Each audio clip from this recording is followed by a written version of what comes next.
Hello, Bloomington. I'm Mayor Tim Busse, and this is the Council Minute for the week of May 15th. We didn't have a council meeting this week, but there are two things I wanted to talk about today. But first, I want to double back to last week. I was out of town. Thanks much to Jenna Carter for stepping in as acting mayor once again.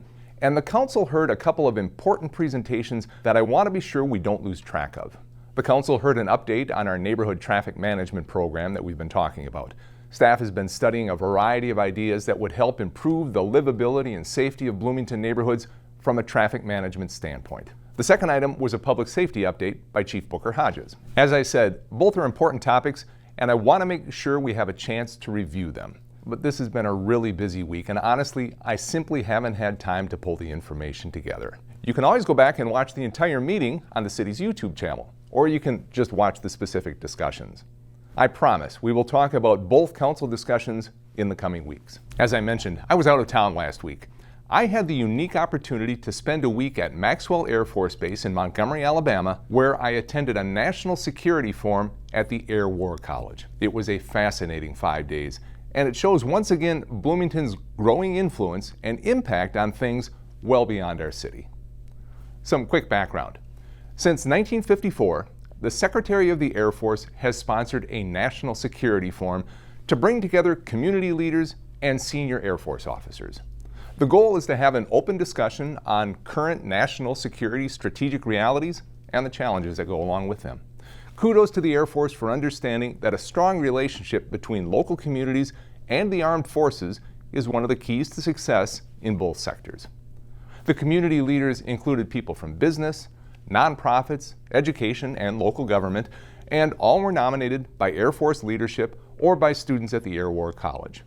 Colonel Andy Menschner, who I've known for about 20 years, was nice enough to nominate me to participate. Over a 3-day period, we invitees engaged with senior-level military leaders from the United States and from other foreign governments in a lecture and seminar structure.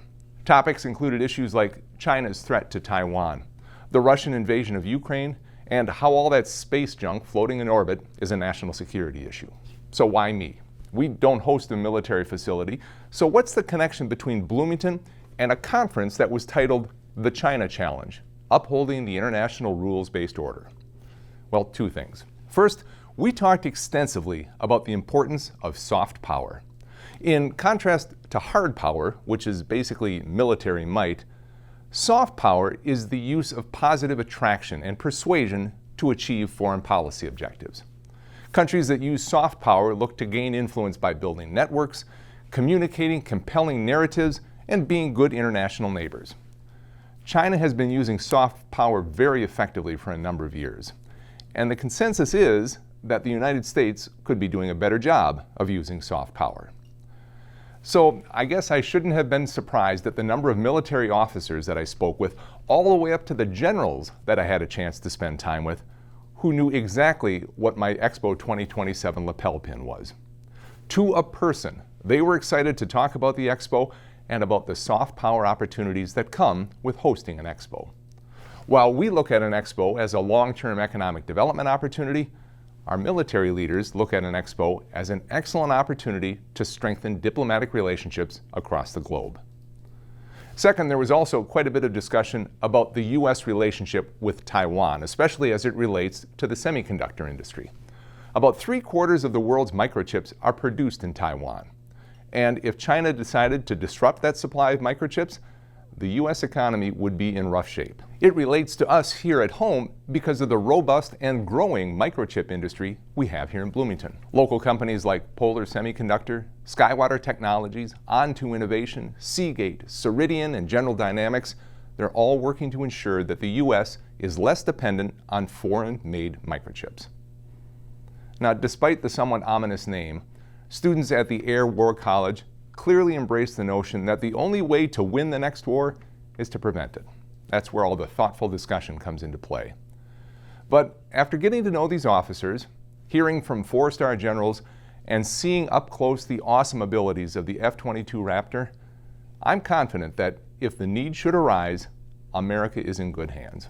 Finally today, I can't wait to see everyone this Saturday, May 20th, for not one, but 2 open houses featuring City of Bloomington departments. Kicking off the day is the Public Works Open House. 9 a.m. to noon at the Public Works facility. It's just to the north of 98th Street across from Civic Plaza. This is always a great event, but it's been on hiatus for a couple of years due to COVID, and I'm so glad to see that it's back. If your kids like big trucks and big equipment, or if you happen to be an older kid who also likes big trucks and big equipment, you won't want to miss this. Public Works will have all of the equipment out. Staff will be doing demonstrations and answering questions. You can take pictures sitting in the trucks, and you'll be surprised at how good the popcorn tastes at 9 o'clock on a Saturday morning.